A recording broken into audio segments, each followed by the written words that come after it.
Which Mandela effect freaks you out the most and why? I Mandela affected my whole family once. Years ago there was a football player on a rival team that always did a dumb celebration after he got a sack, and my family and I always hated it. One night after he did it, my family started trashing the celebration, and I said as a joke, we are all going to feel terrible when we find out he is doing that celebration as a request from a Make-A-Wish kid. Fast forward to years later, and our team is playing that team again.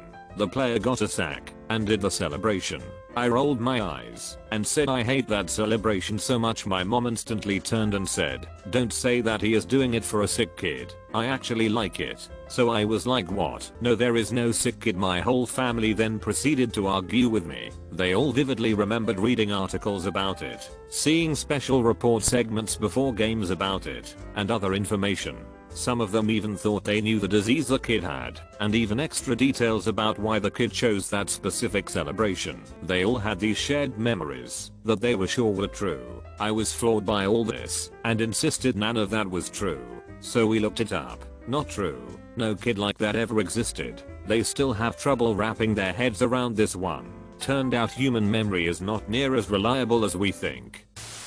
Just had one personally. Went to a mall where there was supposedly a gym. Asked around and nobody that worked at the mall knew what I was talking about. Looked around and couldn't find it. Come back a few months later and it's right there in front of my face. Yeah, I'd have to be strung out to not notice it. IDK how or when it just appeared, but it freaked me out. Not a global one, just a family thing. Back in 2002 my grandma had her 60th birthday. My father took us home at 10:00 p.m. ready for bed.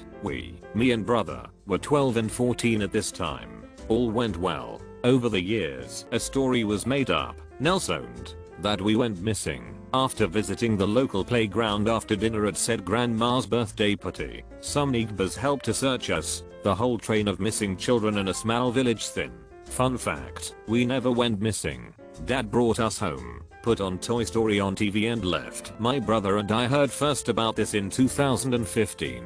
From different people on different occasions. You're one of the missing boys. I first thought they were mocking me for a different event I got lost, but it was 2013.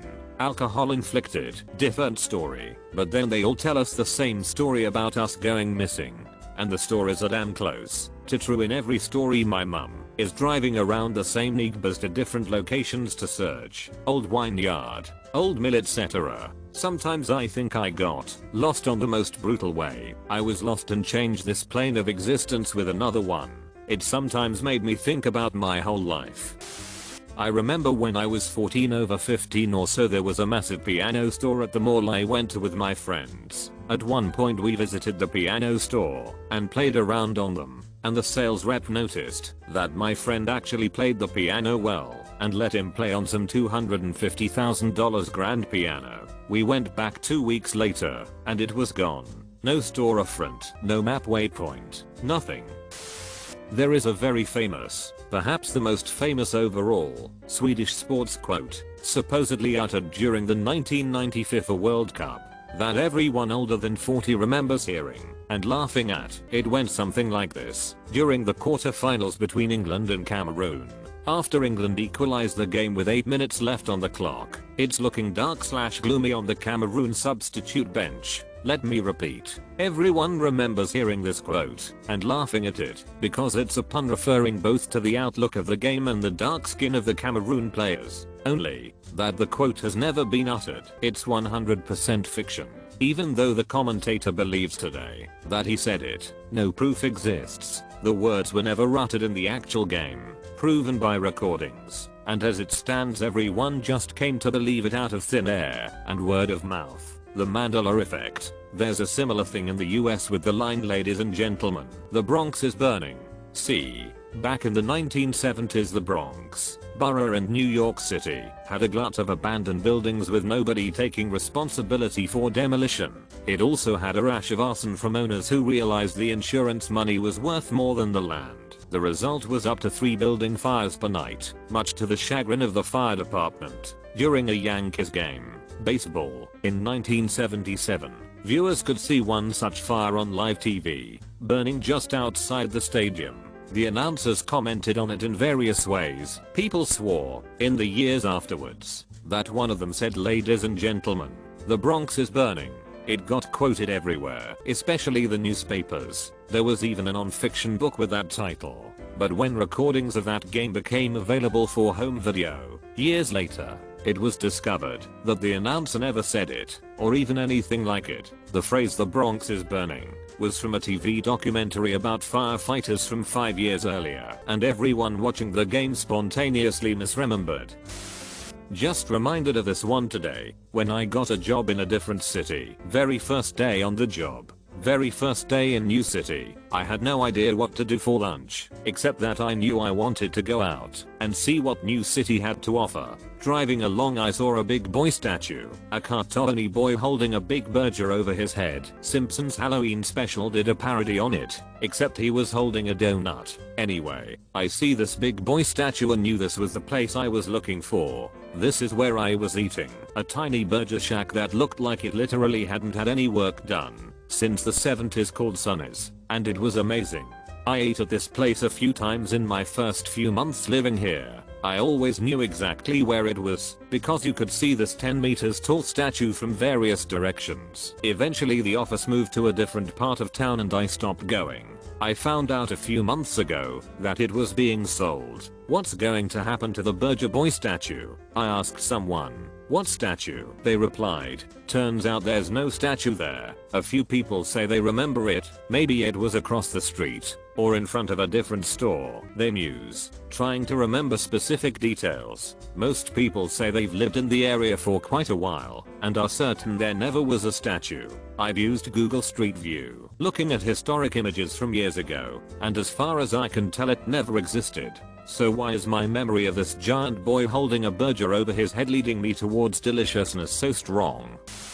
Probably the Bernstein Bears. Spelling was a big deal to me as a younger child. I failed a spelling test and got in so much trouble for it. I hyperfixated on the subject until I was proficient at it. I distinctly remember thinking to myself that the Stein part of Bernstein was spelled just like the beer mug. Now it's spelled like Stain, I guess. But the most jacked up part is I know several other people that remember the same thing. Remember it being spelled Stein. A very large number of people recalled reading published reports that Fiona Broom had vivid and detailed memories of Nelson Mandela dying in prison in the 1980s. Some noted that a smaller group of researchers later showed that there were no such reports, as they distinctly documented searching for such reports to no avail, and hence concluded there is no supposed Mandela effect. These researchers were faithfully quoted, but the truth is that this latter group of researchers never even existed.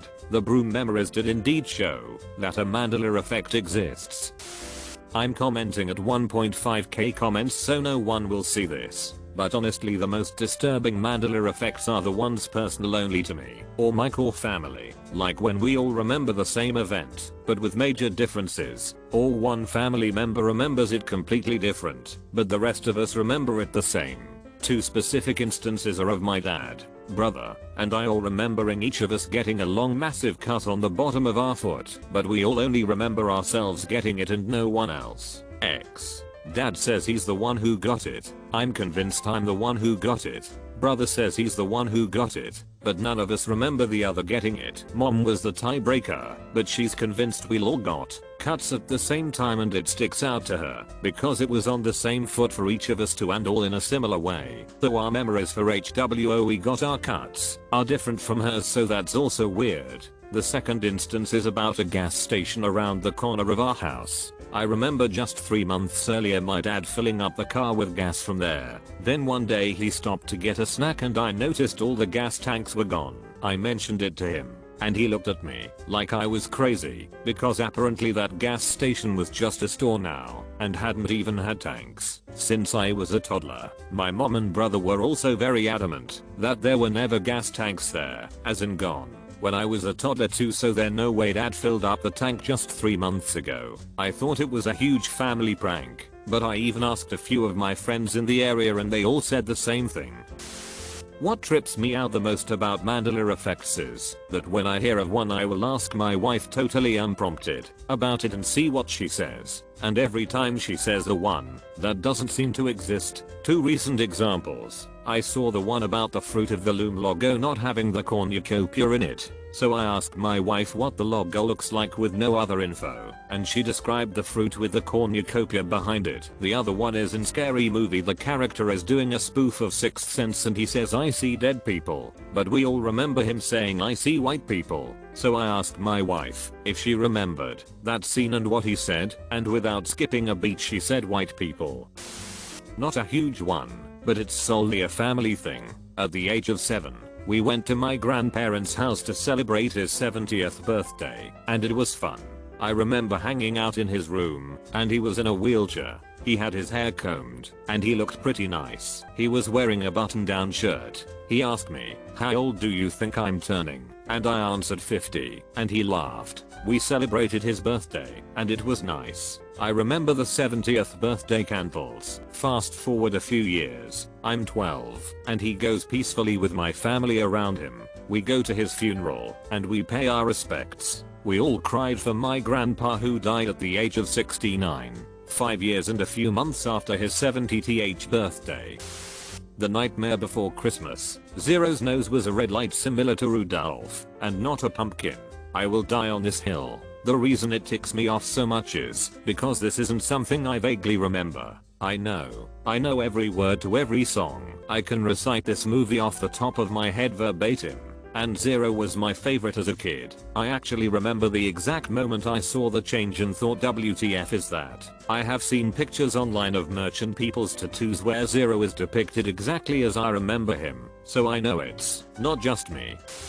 When I was a kid, I swear I remember magazines posting listicles with stuff like famous lines that were never really said in the movie, and no one anywhere imagined for a second that it was anything other than collective false memory. But now I can't find any of them, and they all seem to be replaced with these strange articles about magically shifting realities, where nothing is different except for tiny minutiae of pop culture from 30 years ago.